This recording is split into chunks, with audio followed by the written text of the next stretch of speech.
Welcome on deck, sailors. This is our video podcast. I'm your host, Ryan, and you are watching the On Deck channel, where we teach, explore, and inform. In this video podcast, we're going to be talking about and discussing what's going on here at the Yacht Rigger and with the On Deck channel, what this partnership looks like, why we're doing this content to begin with, as well as the various jobs that these guys have and what they do every day around the yard, and briefly mention some cool tech like this Arco Zeus here and this little weird Bluetooth puck thing that I don't even know what it's called. They'll tell us all about it. That's going to be cool. And we don't want to delay. We want to get right into it. But if you guys would introduce yourself and what you do around here, that'd be great. My name is Brian Ford. I'm a co-owner of the Yacht Rigger, also fabrication lead. What that means is that I oftentimes are the one to figure out how to attach everything that Andre wants to put on a boat, Andre being the other co-owner and electrical lead. So that's a lot of it. The other side of it would be how to make boats perform better or do their jobs a little bit better. So I have a fair amount of background in making boats go fast with wind power, not motors. So I luckily get to flex all those muscles here. So I'm Stephen Lloyd. I am also a co-owner. Met Brian a little into my first year running this thing, and we have been partnered up ever since. I'm the rigging lead and also end up doing a lot of managing of the projects as they're underway and basically helping out multi-specialty across the board. Yeah, it was you and your dad like running around in a van, right? In Tennessee. Yeah, in Tennessee. Well, actually, in Tennessee, it was a Saturn station wagon. Whoa. And then I upgraded to the Sienna, and that felt amazing. And from there, we were in Tennessee at first, but then moved down here in 2014, and then started out driving around, dropping off business cards. Kind of thought it'd be a fun little thing to keep us busy. And then next thing you know, we met Brian. We were getting super busy. We partnered up, and then we just kind of grew from there to where we are today. And I would say that with each new member, the capacity to do a larger project comes in. And so when you're one guy, you can do a fair amount of things. When you're two guys, you can do a lot more. When you're three or four, now all of a sudden you can do something. Now, then from there, it's water access instead of doing all the work at the marina. Yeah, So yeah, that's huge. I'm just trying to think of the milestone places. Right outside this window right here is like all of the slips, right? Mm-hmm. And how many slips do you guys have now?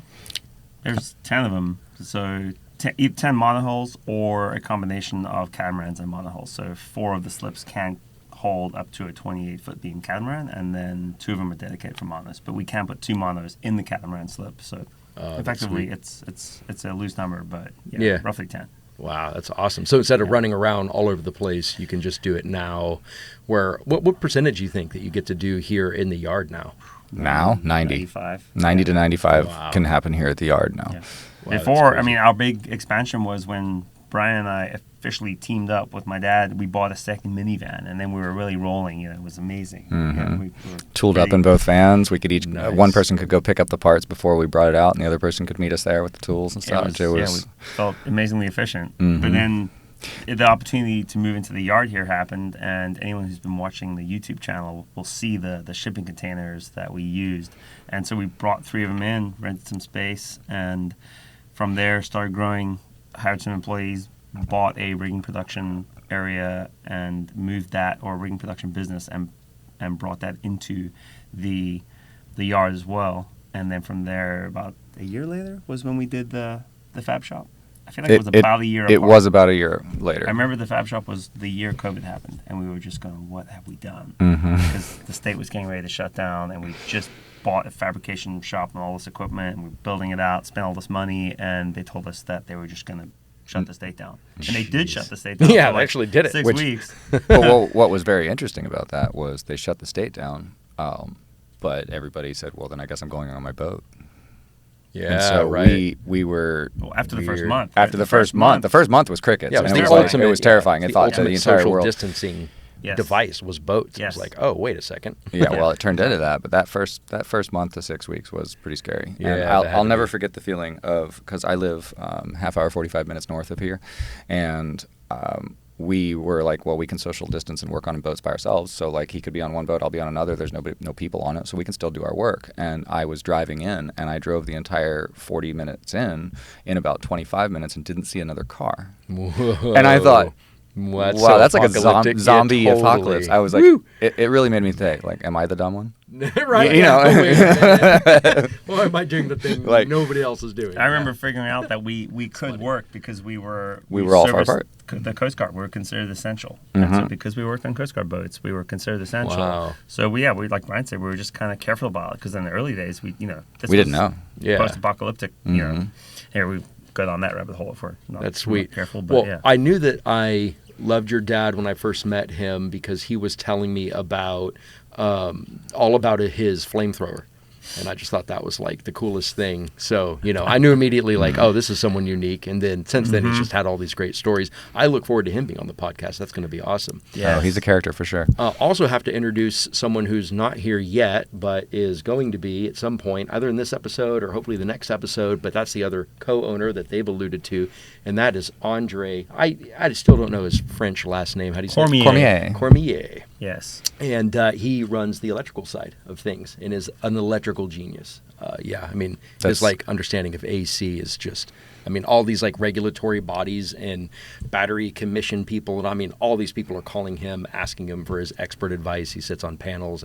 That dude is awesome. And he's a 747 Dreamliner pilot flying across oceans. Yeah, this is his side gig. Yeah, that's just, totally crazy. That cracks me up. Yeah. But this really of all nuts. things, is a side gig. Yeah, and I'm always like, man, when people were watching videos of him talking about, if it's like the Ark of Zeus or installing this or whatever, I was like, whatever information that people can get from him, like, soak that up. That's why I'm always so glad, because he's so busy all the time. And Yes. I'm always so glad anytime I get the camera to roll in front of him and just try to get a little bit of his brain captured on film, because it's just so good. Hopefully we can get him back here tonight. We'll see. He's out again being busy, but Yeah. hopefully he's get him to sneak back in, and then we'll do that thing exactly. Yeah. Get some questions out of him. Yeah, that'd be pretty sweet. So, getting into really our main topic here and talking about what was the impetus for what we're doing as far as like all this media stuff, what's the real purpose for that? I remember I was actually in a hot tub. I tend to think really well in a hot tub. So a lot of if you ever get a really long email from me, I was almost for sure sitting in a hot tub. It's really weird. So quirk of mine, the more you know. So, I was sitting in a hot tub and I just made this incredibly long email because I was rigging for you guys for a little while, learning the ropes, and literally.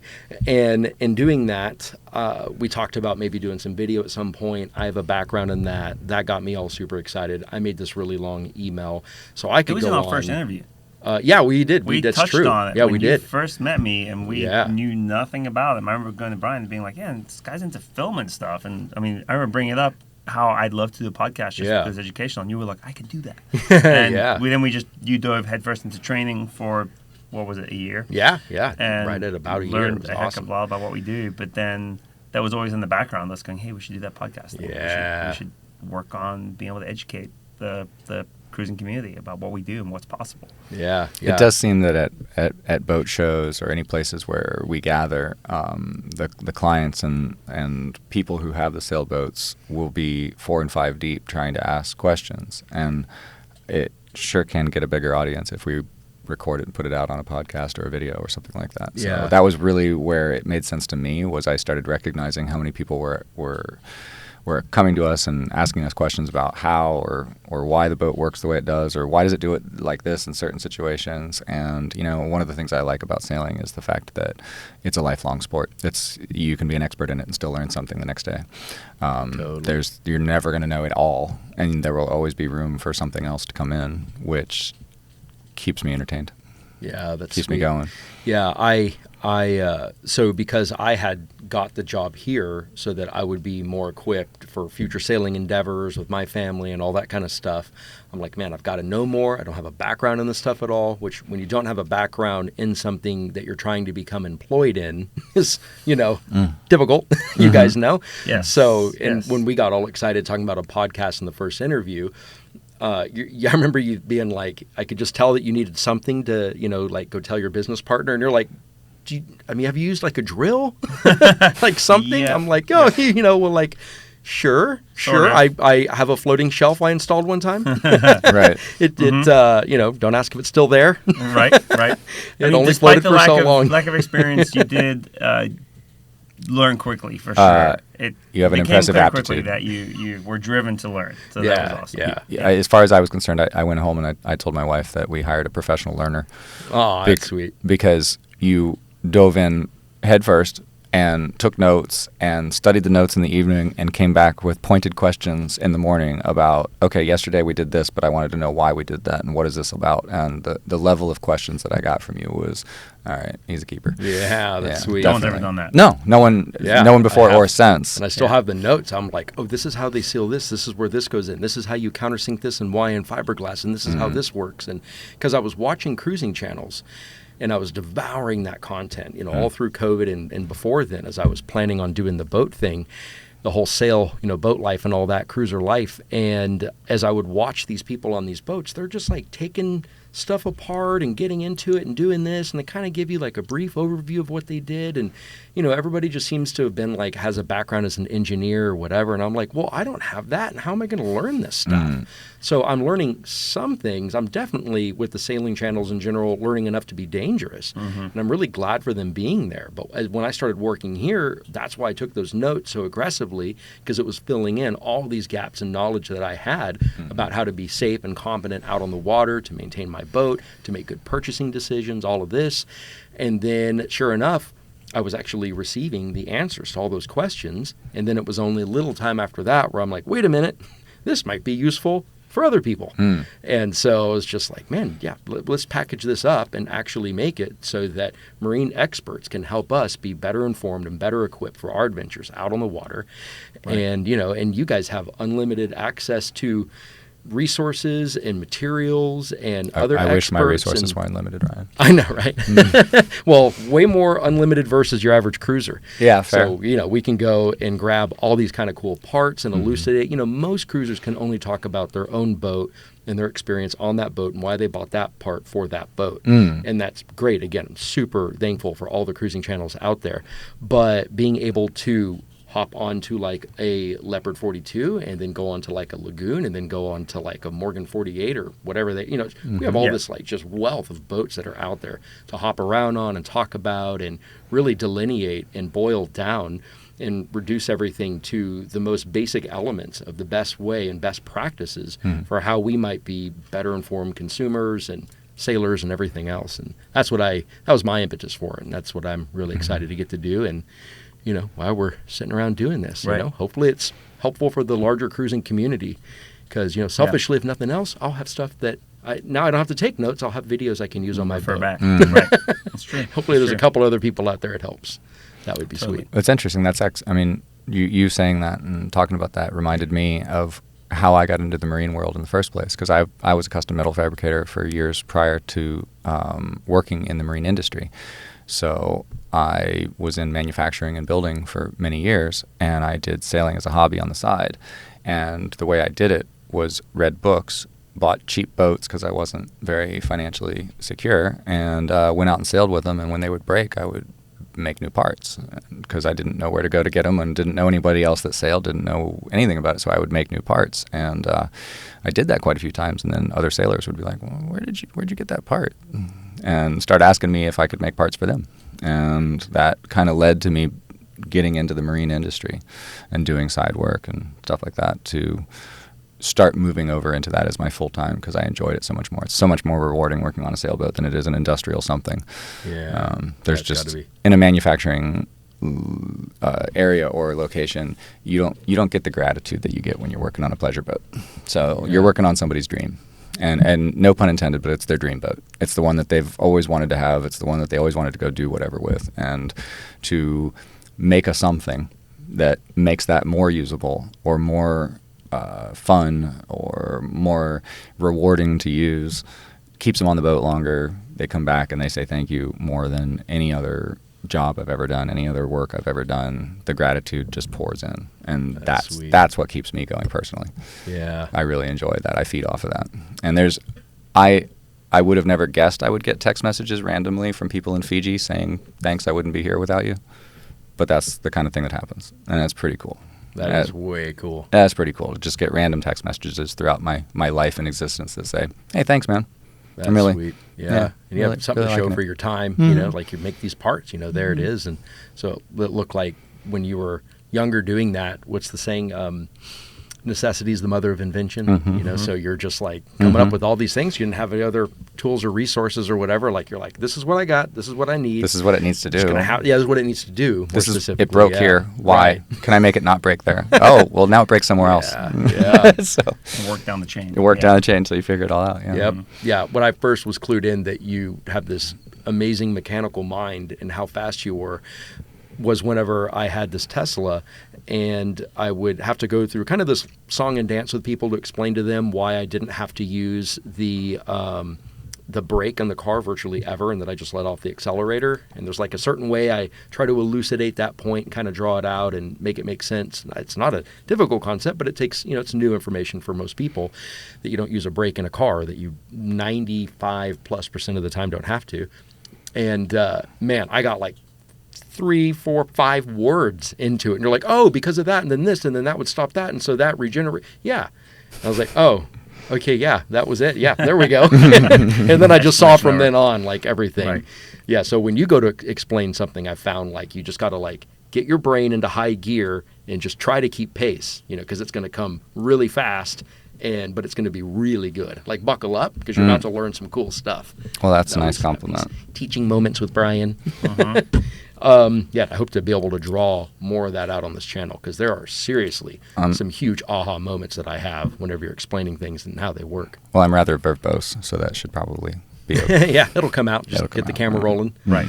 And hence the need for the podcast, this format that we're trying to do right here, because it's hard to convey everything in a YouTube video. Yeah, it is. In terms of just explaining the smaller details. And obviously at some point we should have some gear on the table here, and we'll be able to break things down and really explain how or why we do something.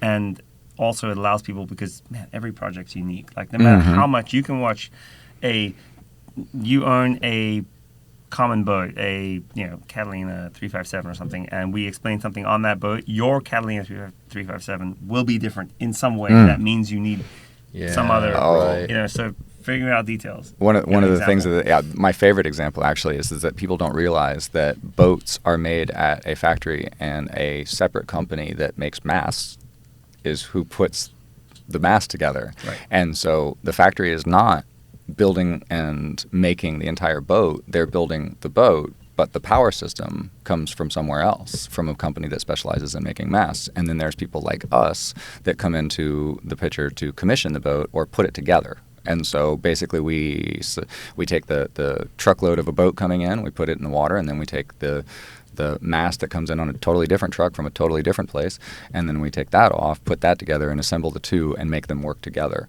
And so when someone says, oh, well, I have a Catalina 357 and my mast looks like this, and you go, the original owner paid for an upgrade that the other one didn't, and so it's not even a similar mast. It's a mast from a totally different company done completely differently.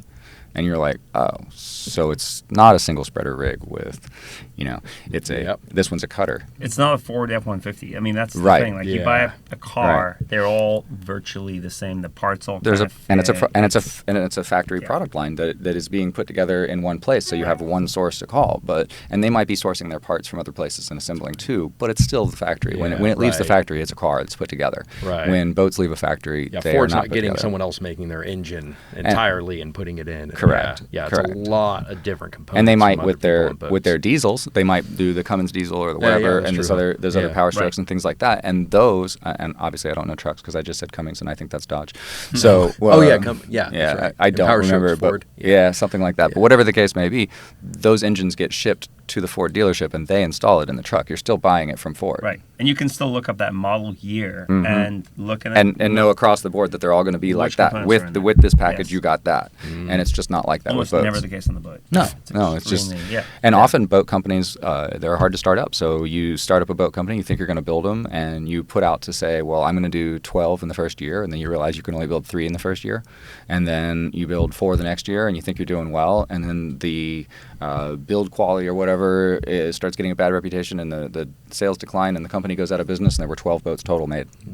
Wow. And you're like, wow, you know, but those boats were well made, maybe, and they're still alive and they're still doing their thing because they last for 30 or 40 years. They just called you last Tuesday, one of them, right. for a re-rig or whatever. Right, right. And so you got to figure out what the heck is going on here. Yeah, one of my favorite things that a customer, I don't know if it's favorite, but one of the market things that somebody said was when I was starting to take apart a furler and was taking it apart and was like, oh, no, not like that, like this. So it's like, and he said, I thought I paid an expert to come out to my boat. Oof. And I said, the definition of an expert is somebody that can look at something and take it apart when they've never seen it before.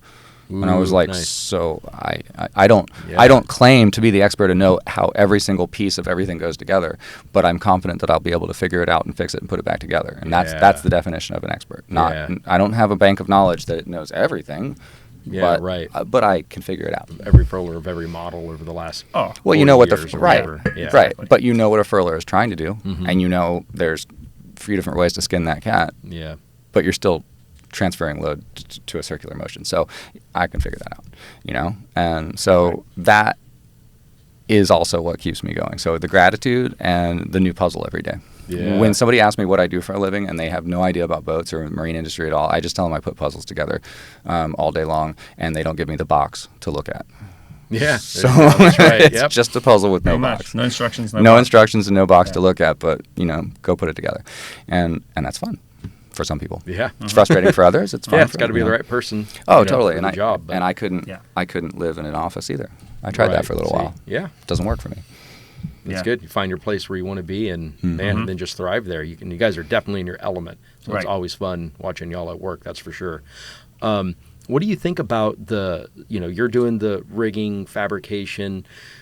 Well, first, when people bring their boats here, I know that you do the boat commissioning, and they're coming into the yard, put them all together, doing all that like you just discussed. But what's some of the other stuff that you guys tend to specialize in with regards to like customer needs? So, if people have been watching the YouTube channel, we'll see, they'll see that we do a lot of refits and major cruising upgrades for people who want to get off grid. So a lot of large battery banks, large solar arrays, with big inverter systems, high output alternators, ways to reduce your generator usage or get rid of it altogether, equipment that just modernizes boats. Even we're modernizing new boats. It's boats come out the factory or most of the time come out fairly basic. They're on the cutting edge because it's a factory. They're trying to push out boats, and they do what is fast and efficient and repeatable. Yeah. Thank you. Yeah. Except for there's some more boutique boat builders out there. There's absolutely some brands. Ion Packet comes to mind. I mean, those guys are staying on the edge. These new boats are all coming out with lithium and DC air conditioning already, whereas the larger, bigger production outfits just can't do that. So we have definitely figured out a way to, some person buys a boat, they want to upgrade it and make it really efficient, very powerful electrically, electronically, and then we make the rigging more efficient. It kind of brings all three of our specialties together. Oftentimes we'll add a sail too. So we'll add a code 0, we'll add a downwind sail, a larger sail for light winds, stuff like that. We'll also sometimes a more robust, smaller sail for storms. So those are the other things that we historically always did and have a long history of doing that.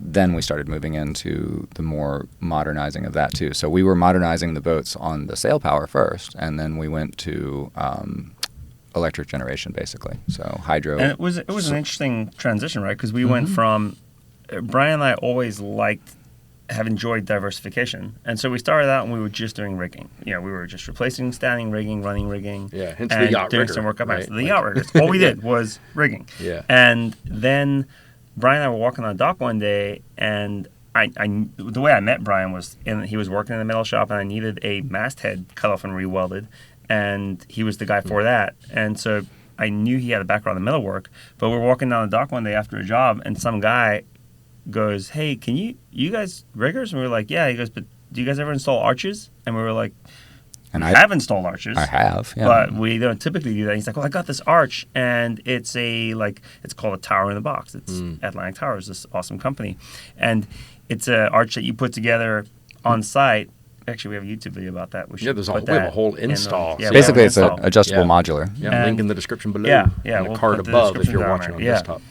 And so he asked us to do it, and we were like, sure, that sounds fun. Yeah. Something different. Yeah. And so we showed up the next week or something like that, and it took us, a full 2 days, I think. Full 2 get that days to thing get it done. on and done. A project now that would take us 5 or 6 hours, but we learned along the way. And now we've done, 400 of those things. Wow. But that was an interesting transition for us, because as soon as we started putting arches on boats, people were like, can you put some Can you solar up here? Put some solar up there too. And What about a thankfully- wind generator? Can Yeah. you guys put some and we were like, Antennas? sure. You want to put that on there? And Yeah. thankfully, my dad had enough electrical knowledge, because 7 years ago, it was very weak electrically. I didn't know a whole lot. Yeah, because you got formally trained in rigging, right? with- St. Martin? I understood enough. Yeah, St. Martin, FKG. I did my formal training 5 or 6 years there, and the extent of my electrical knowledge was how to hook up a anchor light or a Yeah. deck steaming light. That literally Sure. was, or like a radar, but it had a plug on the end. Yeah. I didn't really understand. And then living on boats over time, I picked up some knowledge, but living on the boat full time like I do now has definitely accelerated that. And then working with Andre, when I met Andre, I knew 20% of what I know now, just because it's someone that we can ask really good questions to. But And be confident that the answer is correct. and know that the answer is correct. Yeah, Exactly. That's a big one too, Yeah. because when you Yeah. ask the same question to 3 different people and get 3 different answers, you're like, I'm no better off. Right. I literally have no idea if that was Right. any better. But when you asked him, you knew it was right. Yeah, And exactly. he would have no problem saying, I don't know, but I'll let you know in a minute. Yeah, great. I'll find out. Yeah. I'll figure find it out. I'll Yeah. figure it out and I'll let you Sign know. of intelligence. Yeah. Yeah. Yeah. Cool. It was great for us because we were able to, one, diversify, and I don't necessarily mean from a financial or business sense, but us being able to diversify our days and weeks. Like, it was great. We'll go from doing a re-rig for a couple days to then installing an arch on the boat, and then a couple days later be bolting some solar panels on and running some wire inside, and then go back to a re-rig project after that. And what started happening, though, was once we started putting solar panels on boats, then Yeah. people were like, hey, can you guys Look do it up. batteries? What about this that? up? Yeah. and so then we had subcontractors who we worked with who were great, and we did a couple lithium systems back in the day. Way back in back. the day, 2017? Yeah. Something like that. Yeah, It must have been- I 2017, think we it did was. our first lithium. And it was super scary, and back then everyone thought lithium batteries it's gonna were like, burn your it's boat gonna down. We're burn going to your boat blow down. up. And Yeah. that guy actually is still Spencer. So Mhm. if you're watching this, Spencer Billy Falk, Austin, thanks for that. Spencer is Yeah. listening. He still comes up to us at boat shows and is like, hey guys, Hey guys, still still working. working, still Oh, doing its man. thing. Yeah, see, And isn't that still funny? enjoying it. Yeah. Yeah. And then we met Andre through as a customer and did a re-rig on this boat and got chatting and kind of became friends and then started working together. And And he said he wanted to put a bunch of solar on his boat. Yes. And he said, I want to pick it out, but I need you guys to install it and help me figure out how to put it on there. Yep. And so we got together to do that, and that was a lot of fun. Yeah. And that was a lot of fun. Just trying to figure out how to support it. And one of the other things that I definitely want to bring up is that you can't just bolt something to a boat and think it's going to be okay, because you have to understand on a sailboat, there's lines that move and there's a lot of moving parts. And so you have to think about all the different positions and things and loads that are going to be happening with the sails and where the ropes are going to be and where things are going to, line up with this or drape across that, and make sure that you're not taking away from the original performance of the boat. Like, whatever it is that I'm doing, I don't want to take away from what the boat was able to do prior to me touching it. So like a doctor, first do no harm, right? Yeah, right. And so if I can one of my favorite examples was actually he works for us now is Frank. On his boat, we actually added a bunch of solar, added the ability to pick up the dinghy different than the original factory was, and then added power storage, the batteries, and made an overall decrease in weight on the boat. right. That was where I was like, That's sweet. we did it. Yeah, Yeah. nailed We did it. it. Yeah. Decreased the boat's weight, but increased its functional. It sat higher in the ability. water. It sat higher in the Yeah. water when we were done than when we Sweet. started, and it could now go days without having to go 2.5 in. kilowatts of solar. Exactly. It was crazy. Absolutely crazy. Yep. And then when we hooked it up, and we hooked up the solar, and we turned on the inverter, and then welded off of the inverter. So we plugged the welder into the inverter, and we were welding on his boat, and he was reading the real time, saying that he was actually charging the batteries faster than shore power was able to charge it while I was welding. Whoa. That's So crazy. that's when we knew we were onto Yeah, something. Right. And That's where it really Andre was the catalyst. Andre was the made catalyst that made that happen, because we put a possible. bunch on Andre's boat and we saw what that was possible. And then we had a couple of other customers that were like, "Well, you did that. Come on, Yeah. you do this." So that's Yeah. really where everything. And Andre, eventually, the reason that this whole thing even exists the way it is today is because of COVID. Andre got furloughed, Yeah, and can't fly or chose planes. to be furloughed. To be fair, he could have gone up and hung out and just waited for flights. But Andre doesn't There like wasn't sitting many around. flights anyways, They though. weren't many, I mean, but he doesn't like being bored. And so Andre basically came to us, I would and imagine him bored. we've been talking electrical for a while, and he was like, "Hey, I want to do something while I'm not flying," and so started this. That's when he crazy said, electrical. I was thinking, and we were just sitting. It was very casual, and he goes, "If I got ABYC certified, would you guys send me some work?" And we looked at each other and laughed, like belly laugh, knee slap and laugh, and said, "We will straight bury you. You'll never come out again." Yeah. And man, wasn't that the truth? Yeah, and then 2 years later, we ended up. I mean, he ran his own business for a while. For a year and a half, maybe 2 years, But, and yeah, then yeah, we just under merged 2. last on April Fool's Day, almost 2 years ago. It'll be 2 years in April. April Fool's is That's cool. our merge date. Everyone thought it was a joke, but But it's Yeah. that's awesome. we just merged April 1st for That's real. sweet. And how many employees now? I think it's 19, right? Not 19, not including the 19 or owners. 20, including Chris, sales rep. I can't remember. And Gray. True. Oh yeah. Yeah. The website So guy. roughly 20. Yeah. It's really Roughly up there. 20. Yeah. And it's a whole yeah, operation. it's been a long, it's been a long learning curve for sure. I mean, going from 2 men in a van or 3 men in 2 vans to I will this. never forget how terrifying it was to think about hiring somebody, because we didn't take it lightly. We were like, if we hire someone, we can't just be like, "Oh, sorry, no more work for you." Yeah. And so, weighing out the idea on whether or not we wanted a full-time employee and what that really meant, and do we have enough work to make sure that we're going to keep them busy, and all of that, and then saying, "All right, we should do it," and never looking back, because it was absolutely the right thing to do. Yeah. Yeah. It was absolutely the right thing to do, and we just kept going. For me, looking back, the scariest thing I feel like was we bought a bunch of running rigging. We didn't have a rope wall. And we realized that the prices we were paying for the rope were just not great. I mean, we were buying in cut lengths, and it wasn't great. And we just wanted to buy a whole bunch of spools, and it was like a $15,000 order, something like that, to get a stocking order done. Yeah, for And us, that our was minimum just order to make sure that we terrifying. had the bare minimum was like between 15 and 20, and it was a very large number. Yeah. And after that one kind of broke the ice for me, though. Once we did that and we started selling a bunch of rope, and suddenly I was like, oh, cool. Like, this stuff actually, it's moving and it's good. We can replenish it. And then suddenly we needed to buy an entire rigging business that was, thankfully, the price was really good because the business was kind of aging out, and it worked great. We were just able to, hit the ground running with that to a certain degree, but it was a large investment. We had to, suddenly come up with a bunch of money again. Yeah. So, And that's when you say rigging production facility, that's all the swaging, like the standing rigging. The stainless steel Yeah. cables and the end fittings that get attached to them. it's funny. It's tiny compared to what we are today in terms of what we hold rigging capacity wise. But I remember it was something like $50,000 worth of.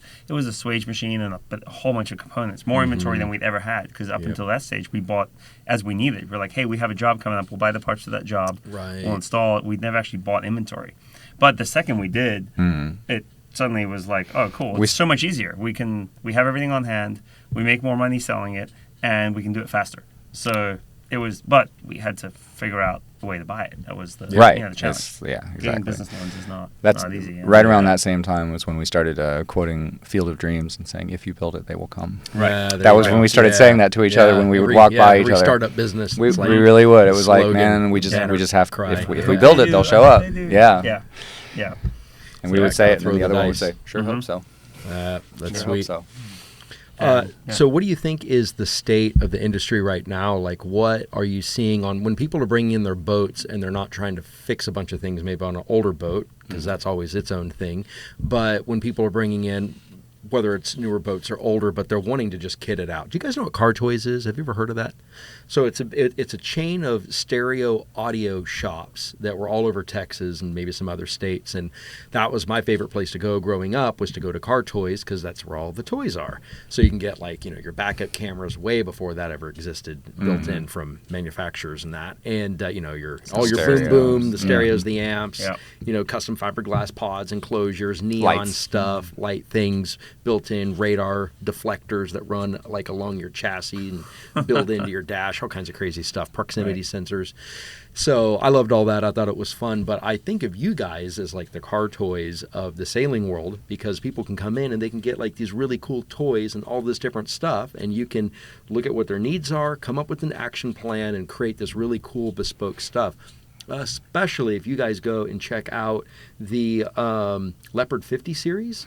Like what you guys did on that boat, man. Like, great example. You know, That That was is a very, super. that's a very That good was example. really. I mean, that thing has got layers and layers. You know, my goodness. That And I thing is don't loaded. want that boat to be misleading to people, because I think people might think, oh, that's a Leopard 50. That is a $1 million plus. That's a 6+ figure, 7-figure boat that I'm never going to be able to buy. So like what they did to that boat is out of my reach.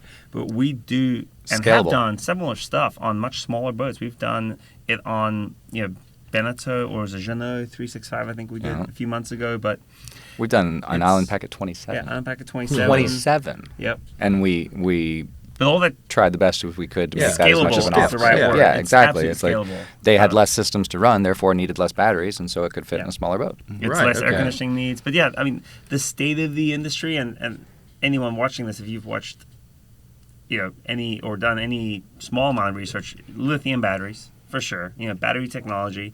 There's talk of exciting new battery technology on the horizon, but we haven't actually seen any of it be available to consumers yet. It's out there, but it's just not available to consumers. I would say the biggest combination or change that happened since we actually opened was that the combination of slightly better storage of electricity, slightly better efficiency of gathering the electricity, and then slightly more efficient all of the parts, like the air conditioning. It was impossible. It was literally impossible to have air conditioning on a boat unless we were plugged into shore power like 10 years ago. Yeah. Yeah. Like 10 years ago. That's Right. not that long ago. And then you had to run it on a generator. Correct, and you would Yeah. have to sit there and have the going in the background just to have that, and that was Right. available for a long time. But to theoretically not be anywhere near any power source and still be able to do those things, that is just now happening. Yeah, that is the right water- now happening. That's the main target that I wanted to hit. Really, like a few years ago, it was the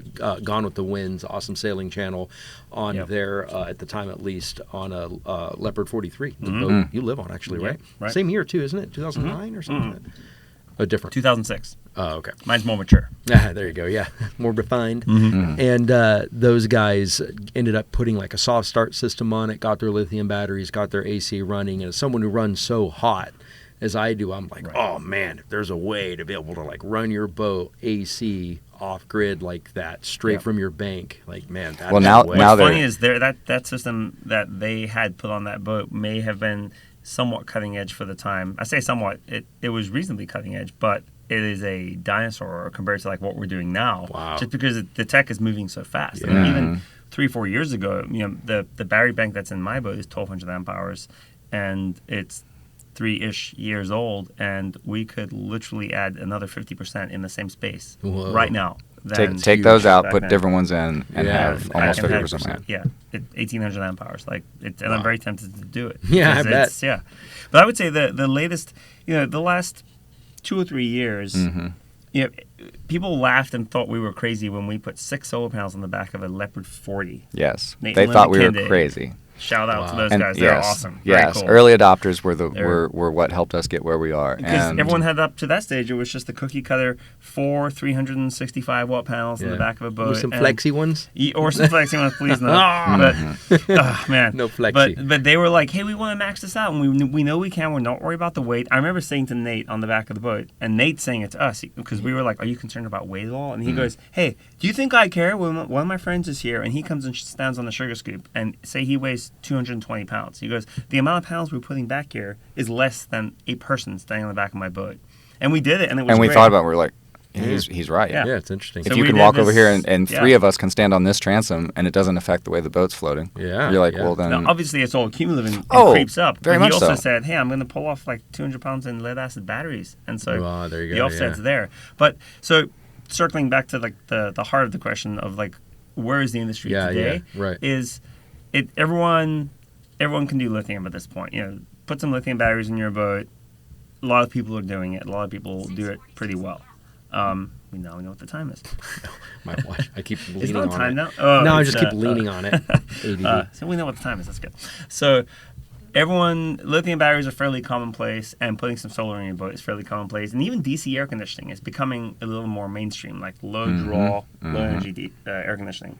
Now I think the cutting edge is all about, can I put a large enough lithium bank on my boat that can power an air conditioning system that doesn't just cool a cabin, but I can cool my living space during the day, and also equip it with enough solar to charge that and run it most of the time. But also, can I do all that and not have a diesel generator on board? Yeah. And have another engine to maintain and troubleshoot? induction cooking. listen I was to just it? going to say, And and water let's, maker. let's take off the propane too, so I don't have the Right. flammable LPG on there anymore, and so you yes. just completely take So that system sweet. out of there, Your and health, you're too. right. Yeah.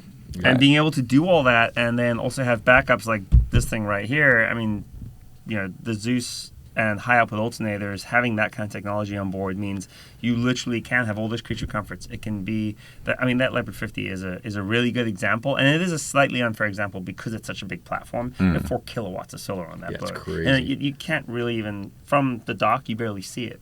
But on a monohull, it's a little trickier. It's still doable because the inside space is so much smaller. And we've done monos with 2.5 kilowatt arrays that have half the interior volume. But that 50, they can keep that boat at 70 degrees 24/7.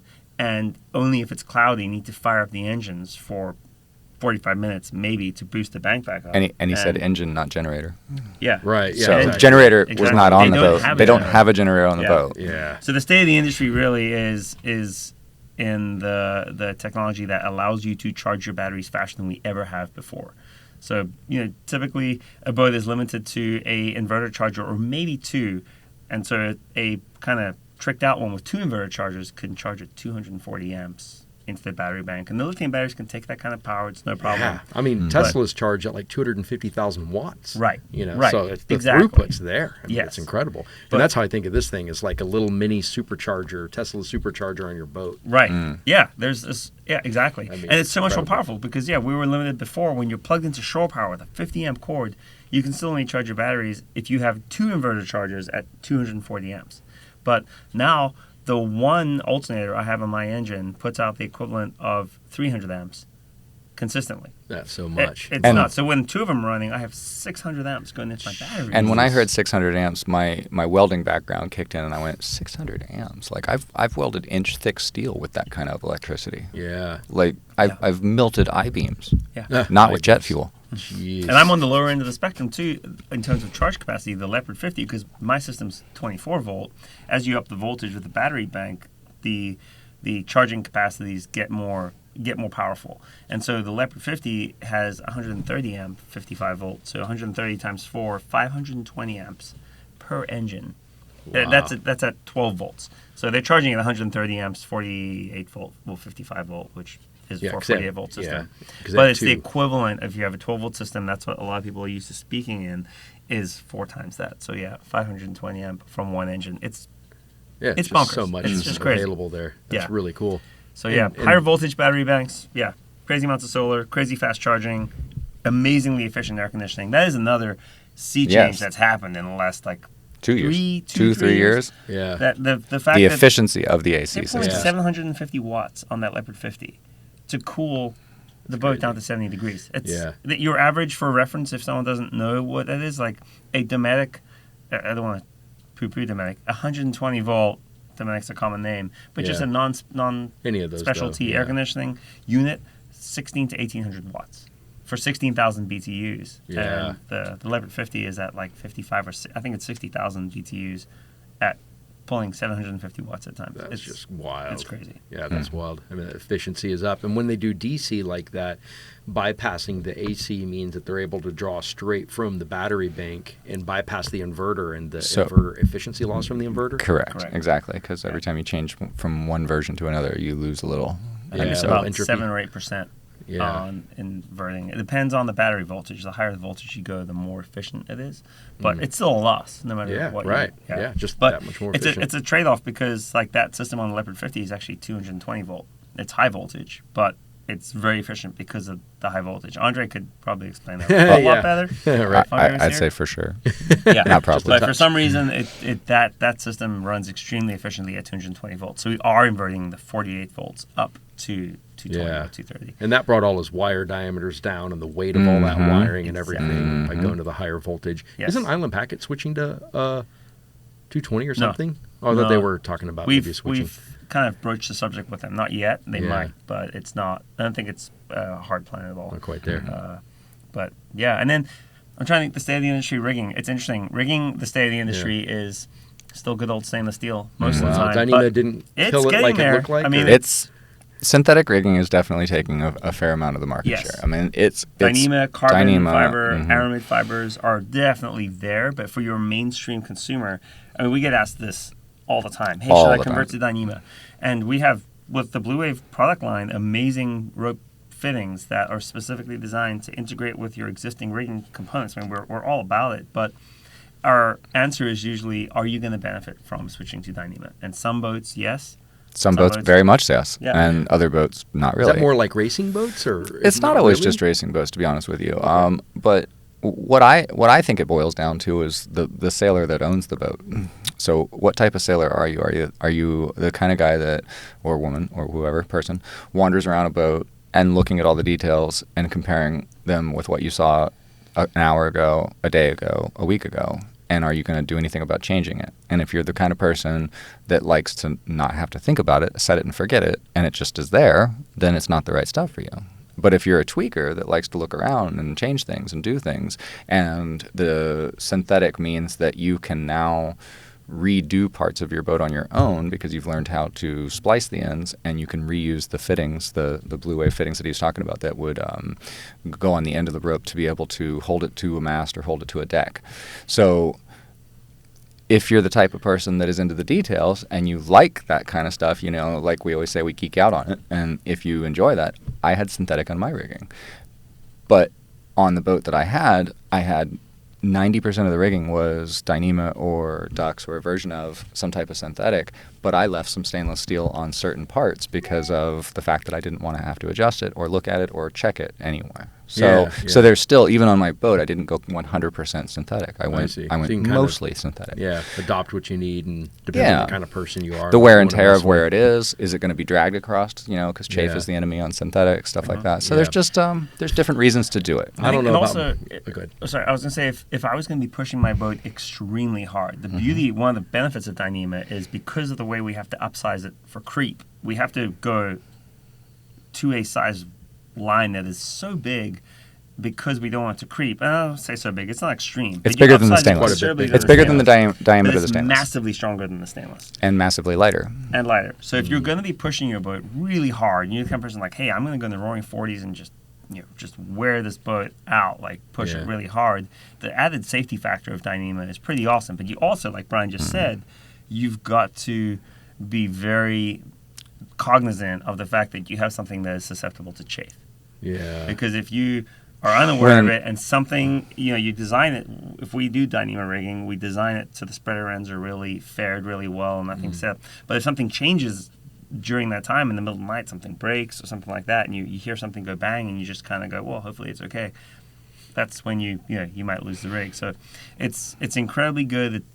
It's very, very safe when done properly. Very, very safe. Yeah. Well, it's visually inspectable from a distance, and so I can see from a distance if that's a good piece of Dyneema, if it's a good piece of synthetic, if it's 6 feet away. 6 feet away, you can look at it and say, oh, that's nearing when it should probably be replaced. And what I thought was very interesting about that subject was when we saw a piece of rigging and said that visually needs to be replaced. It's fuzzy, it's frayed, it's looking sun damaged, it needs to be replaced. Take that off, test it, and see how strong it is, and it was still 60% of its original strength. Well, 60% of its original strength is pretty impressive for something that looks worn out, especially when if you sized it for creep, you went 2.5 times what it ever needs to be in the first place. So if the load if it's rated for 2.5 times the load that it's ever going to see, and it's 60% of that, you're still stronger than what it needs to be. Yeah. So you're visually seeing something that needs to be replaced, and you're replacing it before it ever gets to the point where it might break. Whereas a stainless steel fitting, you may or may not see the crack in it. You may or may not see the work hardening that's happening. It's getting brittle. It's being worked. I mean, they fail spontaneously all the time. All the time. I mean, how many rigs have we replaced that were just, hey, I had a rigging inspection 8-9 months ago. It was all fine. I have no idea what happened. Then you find a random fitting just exploded somewhere where you couldn't see it. You couldn't see it, and you didn't know.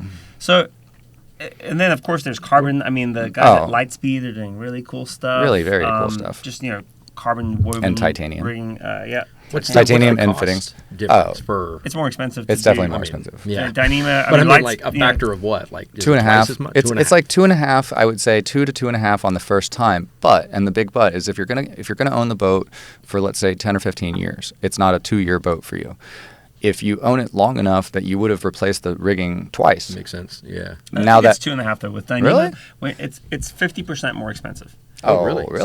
So a 10 grand re-rig becomes a 15 grand re-rig in terms of parts cost. Yeah, like with ducks, especially with the Blue-Wave fittings, because we're not having to integrate and change out mass parts. The Dyneema is expensive, but our components aren't nearly as expensive as having to modify or change or add new tangs or.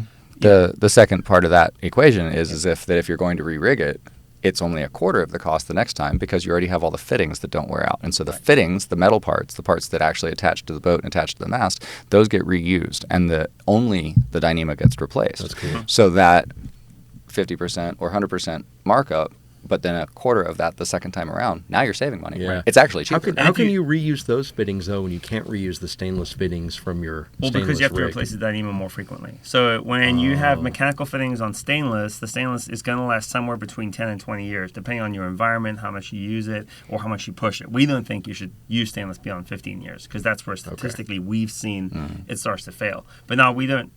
It's such a controversial subject, right? Like, we don't know how many miles those rigs have on them. Yeah, we don't know so many in what how much weather. they've been pushed. Have they gone in light weather the whole time? Yeah. Were they on a lake with no corrosive environment? And, and they had a very responsible owner that when the wind picked up to 20, they put a reef in it every single time, and they never pushed it hard. Yeah. So those people, their rigging is going to last longer. Yeah. For But sure. let's say It's like how long does a pair of shoes last? It's like Correct. Right. Well, are you with a runner? Dyneema, you're going to start seeing visible breakdown after 6, 7, 8 years. And so really at that point, you're going to need to replace the line, but you have stainless steel that has been... Or aluminum. Or aluminum. Thank Or you. aluminum. Yep. So that's not as... it's much younger than reusing a mechanical fitting that's coming off of like 18-year-old I rigging. see. That makes sense. Okay. Then you're asking that thing to last another 18 Yeah. years. Now you have 36-year-old stainless on your Okay. rig. It's out there. Yeah. Believe me. it's I out mean, there and it works, and it works has sometimes, but most of the time it does. We're starting But to see them fail more now, though. Yeah. I will also add to that the fitting that attaches to the boat or the mast is robustly designed and doesn't get work hardened because it wasn't swaged and it wasn't squished or formed. It was machined out of a billet piece of one piece of makes metal, sense. Right.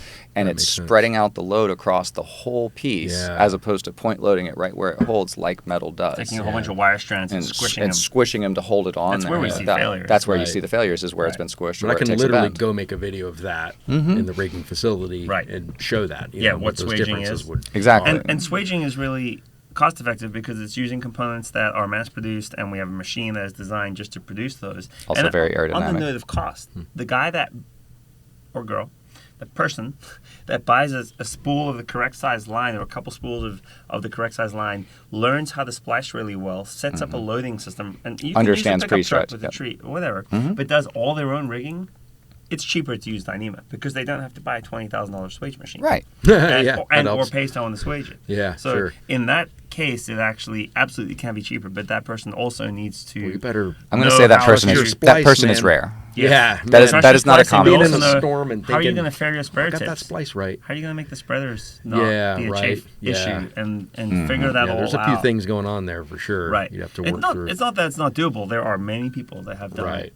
And Success. let me also say, I love it when those people come to us. Yes, It's it's fun. awesome. Yeah. It's super Sure, fun to convert over and be like, well, let's do it. If you're into it and you like it and you're going to be the person that has the spools on board to be able to redo it, cool. Show me that, oh, you're already doing splices? Oh, these look really good. You did a very Yeah. professional job. You understand the taper. You understand all of the details of that. All right, let's Yeah. do it. And it's super fun. Like, Right. that's Yeah, where I see, geek that'd out. be That's fun. where I have super But that's fun. going to Totally. be pretty rare. But it's extremely rare. yeah. But that's why it's more expensive for us to that 50% increase in the material cost, so the total cost of a re-rig is a lot of it's there because we have to figure out, like, okay, now this mast's on the ground. What components are we going to use? Yeah, How are you're we going to fare the retrofitting, spreaders? right? Like, We're making this new mast accept the fittings. And again, I don't try and dissuade people from doing Sure. it. It's just more about the reality of it. If you're Yeah. paying someone to figure all that out for You you, gotta now once want it. it's done, like Brian said, the next time around, Yeah. just doing some splicing. Yeah. Well, you're paying someone to do splices for you, or you're learning how to Yeah. splice. You want to be careful. You better be there. good. Yeah, if you don't taper it well, you're going to cause significant Yeah. issues. So there's definitely some fine details. Brian, what's the state of the industry in the welding world? What's the latest, hottest technology? Man. Yeah, I have no idea. I will say, welding machines are getting smaller. Oh, I remember the fair welding point. machine we Okay, bought. fair point. I Because mean, when so we funny. when we started I love how, started like, together, bending metal Just- nothing's changing like super fast. not No, super fast, okay. no, but It still does the same thing. But I will say though, Yeah, the digital alright. machines are incredible. So when we met, I was using a 400 amp machine that was a beast of a machine. Don't get me wrong, it was a very big beast of a machine. But it was whole corner of that room? it was easily up to here when I'm standing up.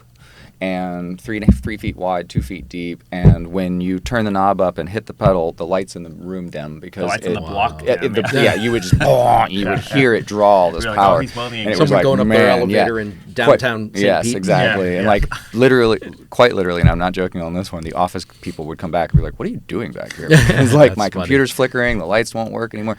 And now to fast forward a little bit, the digital machine that can do the equivalent to that is 37 pounds and has a handle on it. No way. So Is you that the can- one I've seen in the cart? That one is very small. The one That's a that- different one. That's one's that one extra is small. That one is Yeah. extra small for portability. So that one weighs 17 pounds. Wow. So the 37-pound one is in a 4-wheel cart, and the 2-wheel cart is the one for stainless steel. So if you're welding aluminum, you need a lot more electricity and a lot more because you're using AC current. So basically, aluminum is a heat sink, so it's trying to not get hot the whole time. So you need a lot more power to do it. So on equivalent stage, instead of it being a 4-foot high machine, 3 foot by 2 foot, it's now 2 foot by 18 inches by 12 inches, and you can Yeah. pick it up one person and carry it yeah. around. So it's absolutely amazing. It's also digitally tunable to where, and this is where I'm going to geek out for just a minute, but the sine wave of the electricity from it going alternating current is alternating between positive and negative, and it's doing it through a wave. And they first came out with square wave machines, so instead of it ramping up and ramping down, it was up, down, up, down, up, down, up, down, and it was a different type of electricity. Now you can actually go into the digital machine and shape how far below the central line, how far above the Wow. central line, how long does it stay there, what's the pulse distance, you can go in there and digitally change all that, and it just does it. So now the machine has 2 buttons on the front of it. It used to look like a Boeing 747 Right. dashboard with Yeah. all these dials and knobs and switches and things that you had to like understand why it was there and how to do it. Now you go, I'm welding aluminum. It's a 1/2 inch thick, and I would like it to Oh, clean it's it. like my Vitamix. I'm making a smoothie. Yes, exactly. Make me ice cream. Yes. But you can change all those settings, the Absolutely. wave settings in Absolutely. this machine, but it's only got 2 buttons. How do Yeah, you change them? because you go into the menu and function 1, and then go Oh, down so because function of 2, Apple. and, Menu. Yeah, and then go into the simplified menu and say, everything. oh, I want to stretch out the top of the AC line. Right. Okay, no problem. Here you Right. go. Don't, up, up, Okay. up. And that changes the characteristics of the weld? Correct. Or- So okay. on AC welding, it's been a long time since I read this book, but I believe the negative is where it's penetrating and the positive is where it's cleaning. And so the positive side is blasting the metal and it's coming away from, so it's cleaning off and vaporizing some of the surface. Yep. And then the penetrating one that's digging into and the electricity is going towards the metal and it's Yep. digging into it, that's where you get penetration. And so you have to have both for AC welding, so it's going clean, melt, clean, melt, clean, melt, and it's toggling between it. And so that is, in a nutshell, what you're Right. able to shape with that and what you're able to do with that. And so with DC machines, it's just electricity flowing through, and they're actually very quiet. They don't make a lot of noise. Right. They're But very not as powerful. You don't hear anything, but it's not near as powerful, Right. and it's not taking near as much energy to do it. Right. With an AC machine, you're actually hearing the digital. It yells. It has a buzz to it, and it's quite loud. So the higher the amperage that you go with that, the louder it gets, to the point of like earplugs. Wow. Here I thought he was always just in there just pushing metal together. Just Yeah. Pretty much. Whoa. Just pointing a stick at the metal with a gun. Bzz, Yeah. Yeah. I mean, it looks really easy. Right. Isn't that Well, funny? when, Yeah. when you watch someone, it actually looks really hard. When you watch someone do it who's not good at it, it's. Oh, it looks I terrifying. mean, you can I tell. Isn't that funny? watch some newer people because most of my welding experience has been when I did my apprenticeship and there were like really good welders there, and then Brian, who's like welders look at his welds and they're like, oh, that's a good one. And then when I see someone who's not good at it, I'm like, oh, like that's a better example of what like learning how to like realistic. It's like sparking and like and then they get the tip and then it gets stuck to the metal. Like That's why they call it stick welding. Right. That's funny. But yeah, Love so it. it's there's not the state of the industry fabrication wise, I guess, is that it's more digitized and getting easier. And that part is getting easier, and if you really want to wax poetic for a minute, since I've been doing it for 20 odd years, 26 years now, over 26, almost 27, 28 years now. I'm getting old. Is the fact that people used to have to know how to cut and shape metal in order to be a fabricator, and now that CNC machines are out, and now that computer-aided machines are out, and digital designs are coming out, a lot of the fabrications, the fabricators are welders and only welders, because a computer cut out the part, and it has a tab and a slot to fit together, and if it goes in that slot, it's the right measurement, so they don't even carry tape measures with them anymore. They don't need a tape measure because it fits together, and if it doesn't fit together, they tell the programmer that it's wrong, and the programmer goes into the program, but there's no tape measure needed. So the custom work that we do on boats is getting harder and harder to find custom fabricators that can come up to something and go, well, I need a part that's shaped like this because it's going to be this, and it's not some big, heavy agricultural bracket. It's artsy, pretty, lightweight, tries to make the boat look good, looks like a yacht. That's getting harder and harder. So if you really want to talk about the state of the industry, custom fabrication is getting more and more few and far between, and it's getting more and more to the point where someone designs it on a computer, laser cuts it, and then someone else tacks it together and welds it that has very little skill. So but it does not look the same. Like those parts do not handmade. Yeah, they're not the pretty boat parts that. Man, I liken it to a baker that bakes a cake for somebody's birthday that really knows how to bake a cake versus like a grocery store putting out 50 cakes. Yeah, the cakes are not the same. Yeah, right. The cakes are not the same. No one even thinks the cakes are the same. Right. It's a different animal, so even though they're both cakes. If you're watching this and you are a skilled yes, fabricator, give me a call. Custom stuff, give us a call. Get in touch. Come to the website. We want you here. Move to St. Pete. I just totally. Please. PSA. It's forever a problem. I know. Yeah. I mean, we haven't been able to keep up in years and years. There's plenty of work. We will keep you busy. Yes. Send an application in. I just had a conversation with a customer last week, actually, that was interesting and a little heartwarming. He asked for a bunch of estimates for a bunch of custom parts on his boat. I gave him the estimates.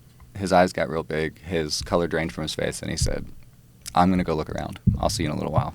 We'll talk about it. And I said, okay, no problem.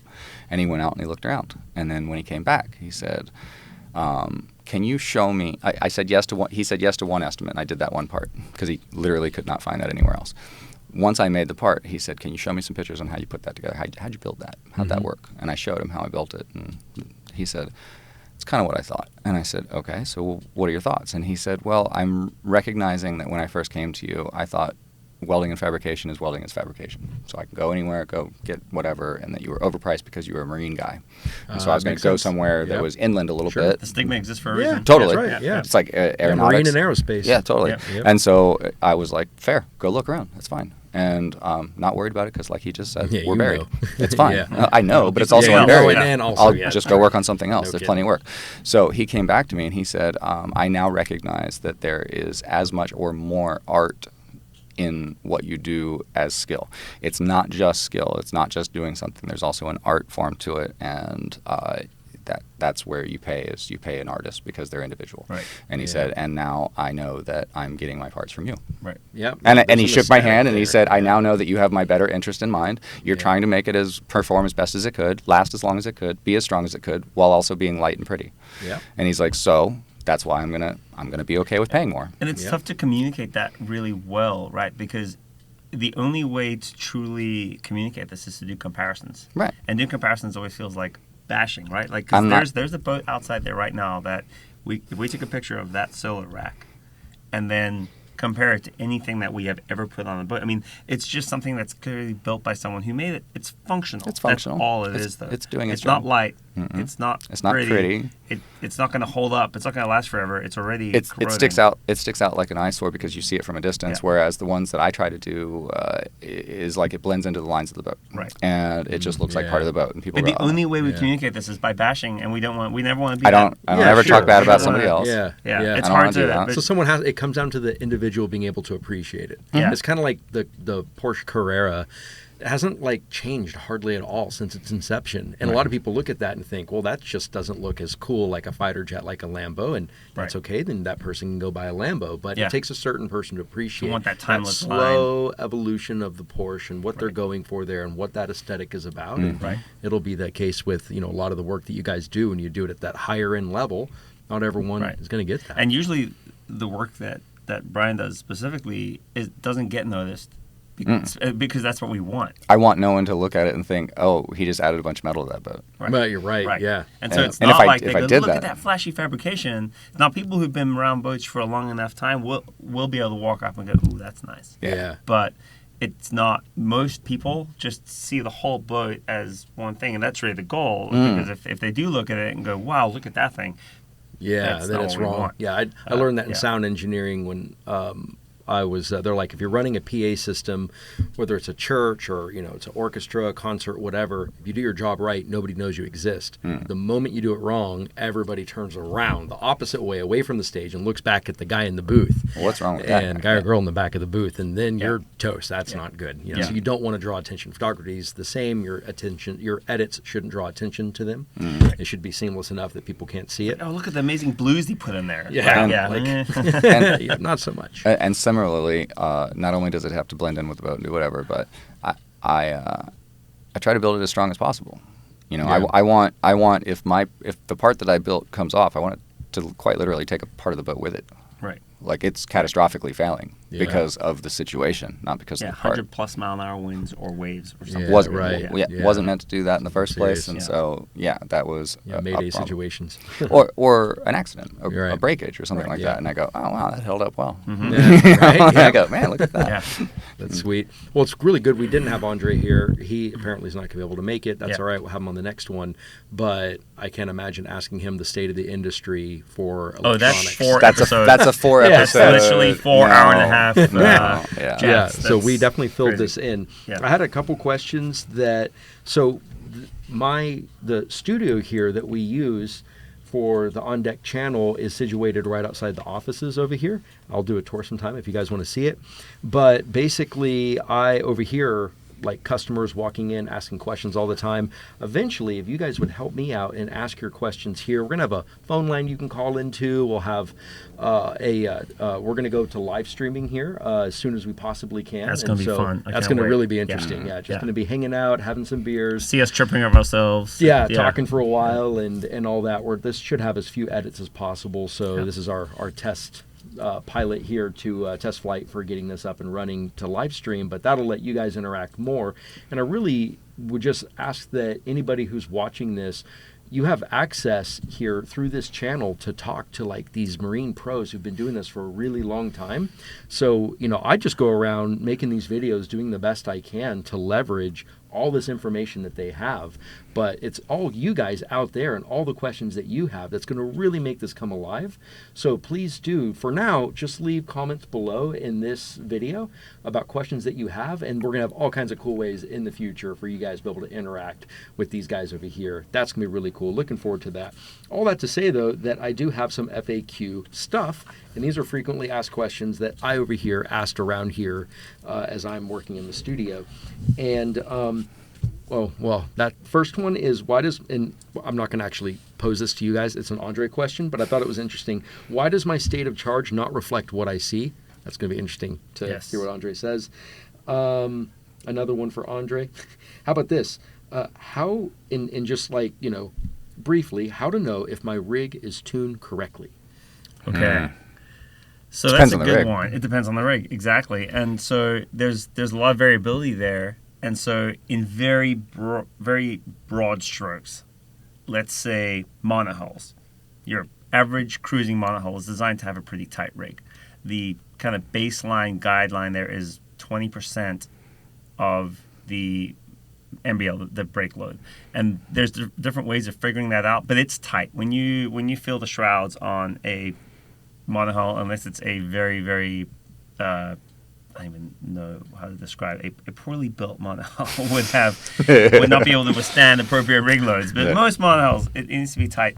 It needs to be so tight that right before a reefing point, right when you're starting to become overpowered, everything should still be tight. If your lee side shrouds are flopping around, or your cap shroud and the intermediate shroud can touch each other, or if things are going slack, and so when you tack over, you're hearing shock loading of metal, or the shrouds are kind of waving around and you're not even reefed yet, the rig's too loose. Now, there's various ways you can go about tightening that, but or measuring that tension. There's manual measurement ways, and then there's gauges, there's load cells, there's some very cool stuff out there.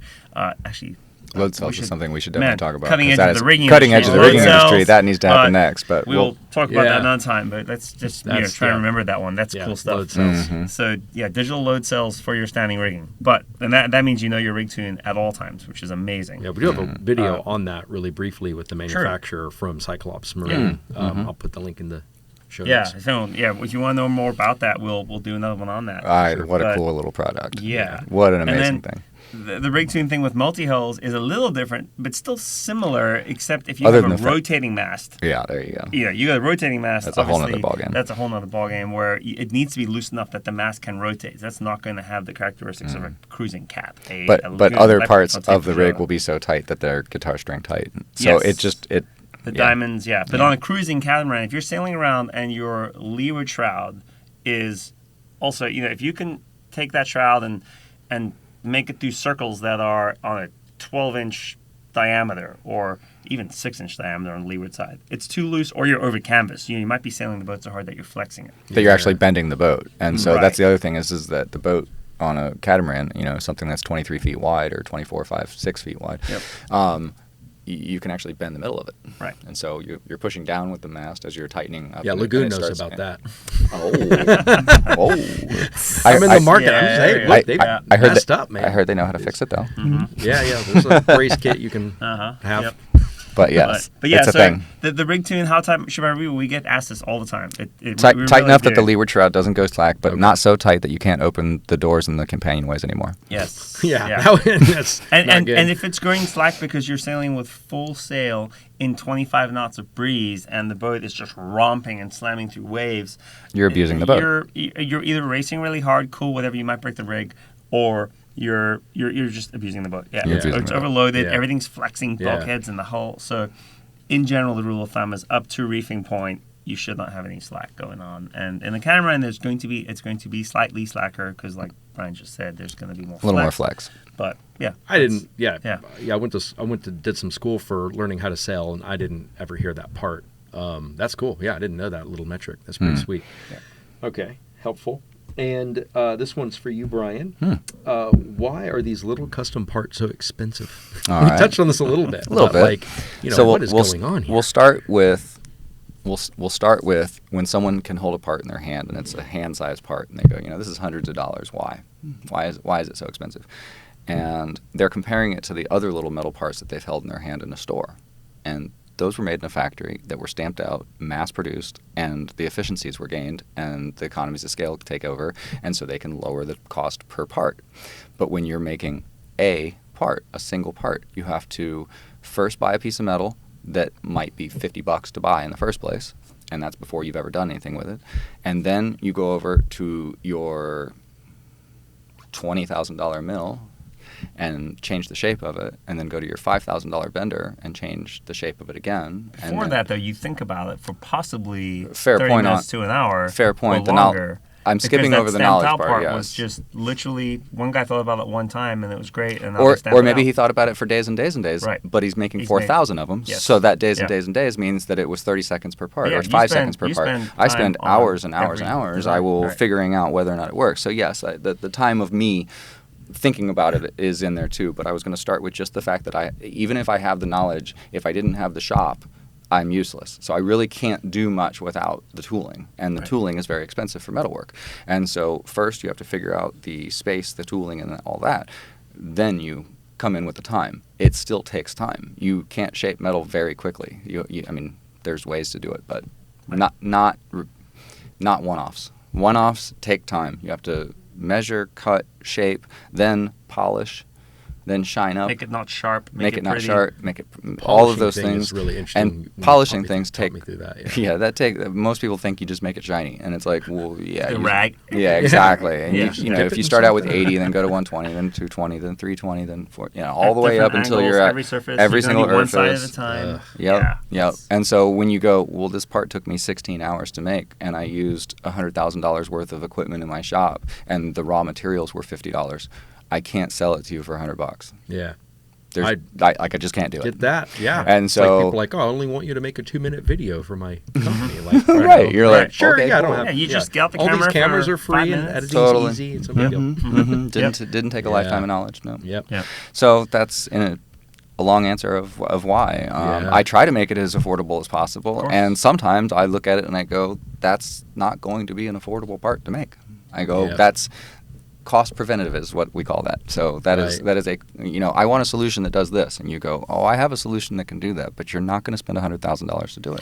No, yeah. Right. Half the value of the Yeah. boat to do it. Yeah. You're not going to No. do it. Yeah, you're And not so gonna I'm going buy to all the quickly stuff. say Right. that's not the right choice. And Yep. I think one little misconception, or to touch on this, and I don't like talking about this kind of stuff necessarily because I don't want to come across as a bitter tradesman. But people sometimes have it in their head that piece of metal only costs $50, and you spend a little bit of time in it. Well, why should you charge me so much for your time? And when they think about it as in like Yeah. tinkering in their garage Yeah. or something like that, without realizing that like this is what we do for a living, and this is how we one put food on the table and pay our Yeah. mortgage, but two, not only that, we're trying to Stay in business to service it later. Yeah. So when you And- come back to me, can Yeah. I fix it? Exactly, Or make and another, be or profitable. whatever, And that's yeah. the bottom line is that it's one, it's difficult to do, And you- and and you- two, yeah. we need to make money doing it. One of the and things they pay that for the 20 years of experience that it took for you to make that part Yes. in the 10 minutes. Graphic artists run up against us all the time. Yes. They're like, so you make $300 an hour? Gee, I wish I went. I Right. went to Harvard. I don't make that. It's like, well, no, it's 20 years of experience, so I can make this in an hour. Exactly. So you're paying for the 20 years, not for the hour. Well, exactly, because Right. if you hand it to someone who hasn't been doing it, it might take 3 weeks and it still won't come out right. Yeah. Right. See, totally. Like Yeah, it just that's isn't going to work. Yeah. So one of the quotes that he just reminded me of was, "I can be a little short sometimes. I know this about me, and I don't mean to be, but it's just the way it comes out." And Direct. Direct Direct is is the a better way of putting it. I'm very direct. And when someone said, "What do you mean you charge me a consulting fee?" And I said, "Well, I recognize that it's your hobby, but it's my profession. Yeah. And that when you're asking me how the boat goes together and how to change it to do what you want, that's called consulting." Yeah. And so you would pay a business consultant to tell you how to make the business run better. Why wouldn't you pay sure. a boat consultant to figure out how the boat runs better? Right. Yeah. And so people oftentimes recognize that it's their hobby, and therefore they enjoy talking about it and want to do it. I enjoy talking about it too, but I still have a job to do. I Yeah. still have to Not make. from 8 to 5. No, Right. And we no. enjoy doing it. I At enjoy that point, doing it, we're on the but clock. I'm Yeah. on the Right. clock doing it. So, And anyway, so, yeah. that's a little, I guess a mini PSA, but yeah, don't want to. But Yeah, that's it's trying to answer it interesting from how all it the different works. angles. Yeah. I'm trying to answer the question with all Sure. different angles, Right. and I'm Yeah. not trying to be bitter at all. Just trying to Right. explain. Right. Yeah. Right. I mean, making it make sense goes a really long way because if it's someone with like a software or video production background like mine, I walk up and I don't get why this is $350. You Right. know, and then I Right. see. I mean, I don't even know how you make something stainless. I thought it comes that way. So when you showed me that you're like using sandpaper and this whole process it is sandpaper, right? And this whole process to make it shiny step by step. I mean, just for that alone, I'm like, holy smokes. Yeah. Yeah, that starts to make sense. And just like so many things in life, there's more than meets the eye. Once you see what goes on, how the sausage is made, look behind the curtain, see the wizard, you're like, okay, I see what's going on here Yeah. now. And this is why it costs what it does. Devil's in the details. Totally. Yeah, that's it. Are we going to talk about this thing at all, even though Andre's not here? Well, we I- did Right in the we middle did- of the table? Yeah, we did talk And- about it from the standpoint of the Tesla supercharger. It's got its output. That's true. We I did. also Yeah. want to throw out that I feel like it should say AMS on this box, and an AMS is an alternator management system, because a lot of customers know what a BMS is, which is a battery management system. So Oh, now that yeah. a bunch of people have been reading about lithium batteries and they recognize that they have to have a battery management system to be able to Yeah. handle Yeah, that BMS type is of a power, term. that's a Yeah. term Right. now that Yeah, we all everybody get it. everybody Yeah. knows what that is, and it's Right. like, well, that's an AMS. Yeah, that's And a good way to that think of it, now all of for a sudden you're like, oh, okay, that's an Yeah. AMS. So Yeah, you should patent that. Right. Copy whatever you got to do. Right, right. Should make it yours. Yeah, but we did touch on that, and there's trademark, much better YouTube videos that we've made that will do much better justice to this than without Andre here. Without Andre being here, exactly. Yeah, because there's a lot Andre into that. putting it on the Leopard 50, and there's like a short little video on that, which is pretty cool. Yeah. If you guys again have questions, please ask them. Put that below, and we'll definitely get interaction. And the thing that you talked about in the first place, the Ruby. Oh yeah, what is that? That is a Bluetooth readable temperature sensor, so you can put it places, right? Temperature, humidity, and I can never think of the last one. Temperature, humidity. It's on the front. It's a symbol. And oh my gosh, this is why Andre should be here. Fumble around. Temperature, humidity, and what is that thing? Yeah, I don't know what that's a voltage. Weird looking symbol. Temperature, humidity, and motion. There we go, motion. That was the last one. So you can place this, and it connect. It's a wireless device, Bluetooth, like Brian said. It'll also connect. I believe this is where we stumble into this stuff, but I believe it connects to the Victron system, to the Servo GX. So you can see all that data on your server, and they're cheap. I think they're like $30. Okay, so maybe even 25. Yeah, so you can literally put them all over the boat and check. Yeah, so people put them in their battery compartments, so they can see temperature, and then just leave it on the boat for movement. Yeah, certain hiked up in the bilge maybe for water if it hits a certain point. It's just and they're cheap enough and reliable enough, and they last a heck of a long time. I just walked around the shop and crazy. grabbed something that looked cool. Yeah, so I was like, this will be interesting to talk about. Yeah, RUUVI, Ruvi. Yeah, that's cool. That's awesome. Thank you guys for joining us today. Again, let the questions just like hit us below. Anything that you have, any questions that you have, put them down there. And if you're finding the content helpful, please, a little baby channel like ours, hitting like and hitting subscribe goes a really long way to keeping this content flowing to you. And we will see you next time on the On Deck channel. Awesome. There we go. And cut. Andre just texted me. He's like, I'm on my way back to get the dog. Cool. Hashtag too late.